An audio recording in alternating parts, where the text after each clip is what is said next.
Now, when you go into an OR room, the first thing that you will do is you will check your anesthesia machine. There are 3 different things that you have to look at. You're going to be checking the high pressure system, intermediate pressure system, and low pressure system.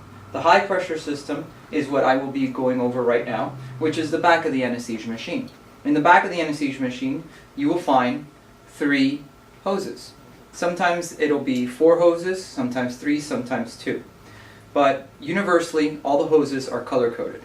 The reason they are color-coded is because you will not be able to connect the wrong hose to the wrong inlet. Now, oxygen is always green, nitrous oxide is always blue, air is always yellow, and there will be a purple or white hose. The purple or white hose will be for vacuum. All these hoses are basically, they have a pin index safety system. This pin index safety system will not allow you to connect the wrong hose to the wrong outlet. So for example, I cannot connect oxygen, which is green, to a blue outlet, which is reserved for nitrous oxide. In keeping with the pin index safety system, in the back of the anesthesia machine, you will find outlets or inlets really, for each one of your tanks. You will have a green tank. Green tank means oxygen. A blue tank would be nitrous oxide, and similarly a yellow tank would be air. You cannot connect a green tank to a blue inlet. You cannot connect a blue tank to a yellow inlet because they are reserved for air and nitrous oxide. Now, this is also a safety measure. In the back of the anesthesia machine, how you connect these cylinders is you would connect them, and they would have to line up with these little teeth here, which is part of that safety system. So you connect your tank, you lock the tank, and you basically lock the tank in position.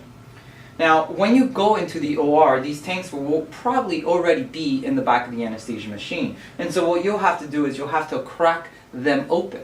So you crack the cylinder open, and then you will see how much PSI is left in the cylinder, meaning what the volume of air, oxygen, or nitrous oxide is in the cylinder. And this is important because the purpose of having these tanks back here is if we have a pipeline failure, we have a way of delivering oxygen to our patient.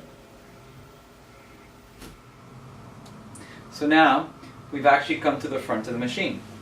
And I'll be talking about certain characteristics of the front of the machine. The first thing, and the most important thing really, is your ambu bag. So if you have a failure in your anesthesia machine, never forget the importance of delivering oxygen via an ambu bag. The most important ventilator for me is having an ambu bag. So before I go on and check anything else, I want to make sure that there's an ambu bag. The ambu bag is usually located either in the back of the machine or on the side of the machine. In this particular anesthesia machine, we have put it on the side of the machine. So turning to the front of the machine, you will notice that we have several gauges. Now these gauges are also color-coded. They correspond to the cylinders in the back that we just checked.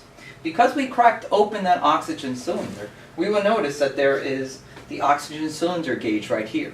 And the oxygen cylinder gauge tells me that I have 2,000 psi, which signifies to me as in that cylinder is full of oxygen, which is a good thing. Now, how do I know that that's my oxygen cylinder pressure gauge?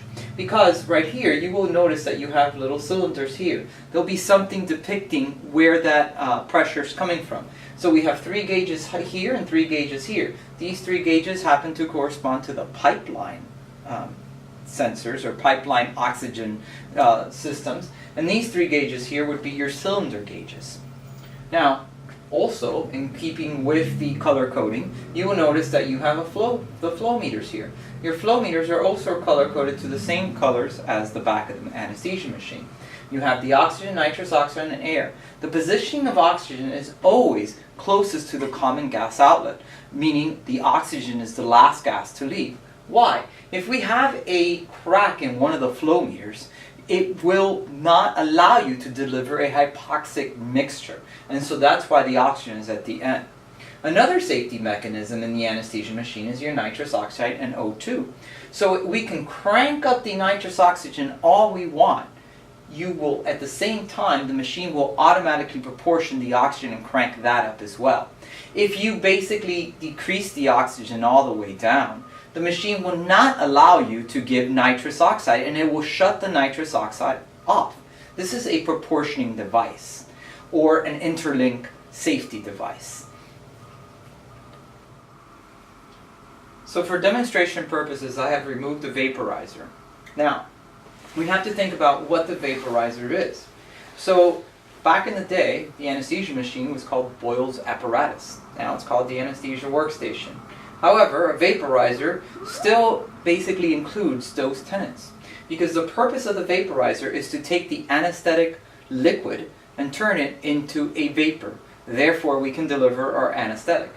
Now, again, just for demonstration purposes, I wanted to show you that all vaporizers have this locking mechanism in the back, depending on what kind of machine you're using. We have 3 different settings, so in this particular anesthesia machine, we can have up to 3 vaporizers. It doesn't matter where on each spot you put them.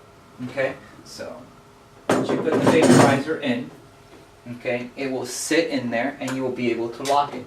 The reason you're not going to be taking these vaporizers off the machine is because they are very carefully calibrated. They have sensors inside of them that are calibrated, and so that if you take it out and you happen to turn it on its side or even upside down, you have ruined that calibration. So that is not something that we recommend you do. Now, in keeping with the anesthesia machine, once we lock it, this is called an interlock system. And so what that allows us to do, it allows us to open the gas. Now, when we open the gas, you will hear a little click every single time you open it. You hear that click, okay? That click, there's another safety system in here. And let's say I have another vaporizer, and you want to turn that vaporizer on. It will not allow you to do that. It would only allow you to turn one vaporizer on at a time. That is a safety system. Now, in the mornings when you come in, one of the things that you are going to check is you can try to open two vaporizers at the same time, and you're checking that interlink system. The other thing that you will do is you will check the volume of anesthetic within your vaporizer. And so if that volume is low, then you have to refill that. That is part of your duties in the mornings as checking your anesthesia machine. In this particular vaporizer, what you would do is you would then remove the top and just pour in the anesthetic. Okay? All vaporizers are a little bit different. So, for some vaporizers, you will basically need a little hose, and the hose will then slip into the vaporizer, and you connect the bottle to the hose, and in there is how you fill it. There's yet another way of filling the vaporizer, and that is basically once you remove the cap, this has a little nipple, and it can go right into the vaporizer, and then it pours right in. Okay? So there are different ways of filling the vaporizers. It's always advisable that you find out which vaporizer you're using, and so that you become familiar with how to refill your vaporizer. So before we start with the arm of the anesthesia machine, we're just going to take a second and identify all the different components that we see. So, number one, you're going to see this little screen here. This screen happens to be the ventilator. So all your ventilator settings are in this screen. So you will notice your tidal volume is here, how much oxygen you're delivering, your peak airway pressure, everything is on the screen. And how you change all your settings is through this knob or by actually clicking the menus. Every ventilator and every machine is different, and so I would urge you to become acquainted with whatever ventilator you're using. Second, we're going to just kind of move just right off the top. You'll see that you have what looks like an oxygen gauge. Now yes, we've gone through all these numerous amounts of oxygen gauges, but this is an ancillary oxygen gauge. The importance of this is that this is independent from your ventilator. So if you have a failure in your ventilator and you need to hook up your ambu bag, you can do this through this gauge. Okay? And right next to this oxygen sensor, we have the suction sensor. And it's not really a sensor, it's a gauge, so you see where and how much suction you have on the patient, and how you adjust your suction is through this knob. Moving down from the ventilator and your gauges, you basically have the arm. The first thing that we notice on the arm is your bellows. Now, different anesthesia machines, you may have an ascending or descending bellows depending on the anesthesia machine. The bellows will also tell you in numerical form how much tidal volume you are delivering to the patient. In this sense, your bellows will go down and up. Okay. Next thing, you have the APL valve. You have a gauge that will tell you what your peak airway pressure is as well. Moving next to that, you have your unidirectional valves. Your unidirectional valves become very important because you want to make sure that they're free of moisture and they're not sticking on inhalation and exhalation as well. Attached to your unidirectional valves would be your actual circuit, your anesthesia circuit, which is attached to the limbs. Now, the anesthesia circuit, you have your anesthesia circuit, you have your CO2 monitor, which will attach to the end of your endotracheal tube here.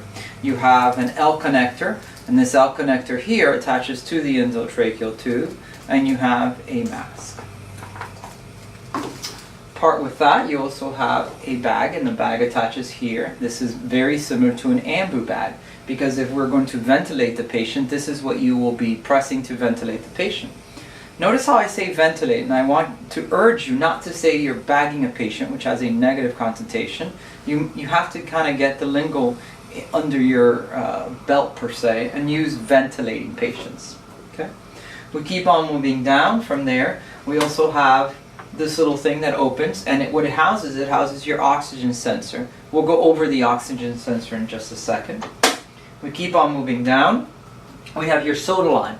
Your soda lime is very important because I can see that the soda lime in this case is white. Therefore, it has not turned purple, so it's still good.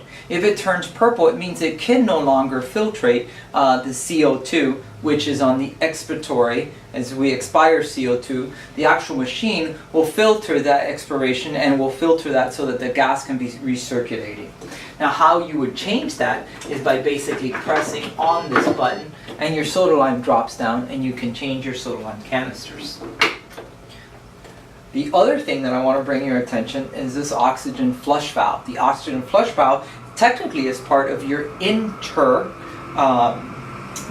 pressure system. Your intermediate pressure system is 45 to 55 psi, and we'll talk about the importance of that in just a second as well. So now we're going to get into more specifics. So in keeping with checking your machine, the other thing you will need is a bulb. The bulb is used to check your low pressure system, and there you will see a nipple, and that's where the bulb connects, and you will check your low pressure system.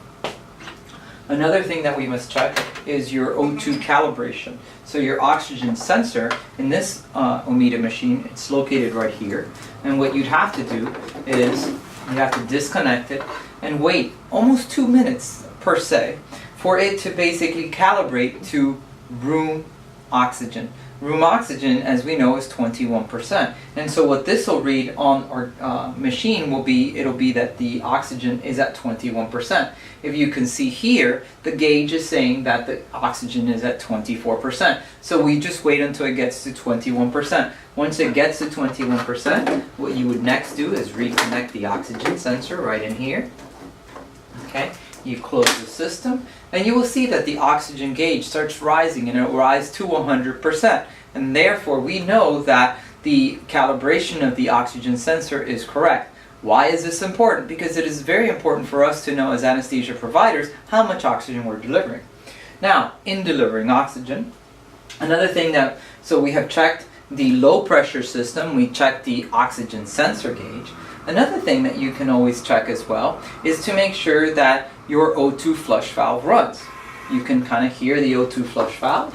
Another thing you can do is you can take your system and you basically hold it here, and you'll see that your ambu bag gets large, and so your oxygen flush valve is working. Now, I want to bring your attention to something though. The oxygen flush valve is part of the intermediate system. Your intermediate pressure system is 45 to 55 psi. That's a lot of psi. If you look at this bag, it's pretty full.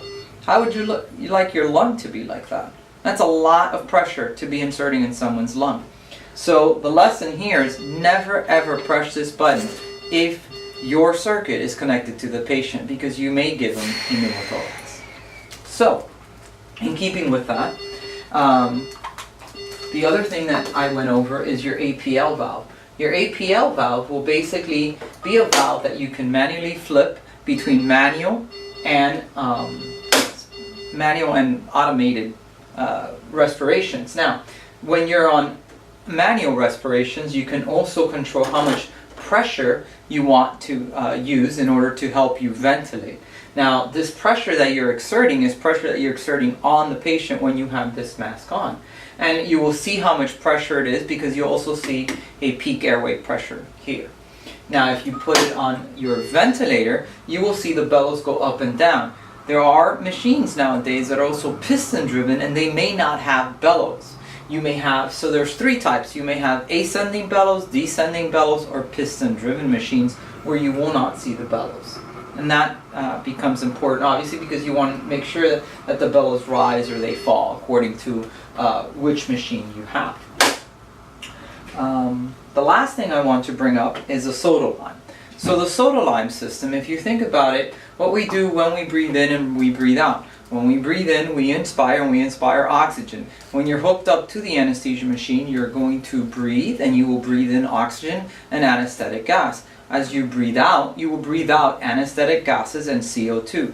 The CO2 gets recirculated and it basically gets filtered through the Sodalime. The Sodalime has a special dye indicator that it will turn purple when it has been used up and it can no longer function as a filtration system. And so you will have to change the Sodalime. Now that anesthetic gas that gets filtered out as well also goes through a system, and it goes out through the scavenging system, which is in the back of the anesthesia machine, which we will go over in just a second.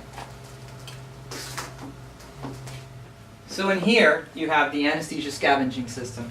The scavenging system is what basically, just like I said, as your anesthetic gases are expired, they have to be taken away from the room. And so if your hospital has a suction system or a wall suction, that will go through the wall suction. In office surgery, there will just be a tube that will divert the anesthetic gases away from the room and out to the ambient air. So this is your scavenging system. You can adjust your scavenging system as well, and you will see that this bag will inflate and deflate as well as when the patient's expiring.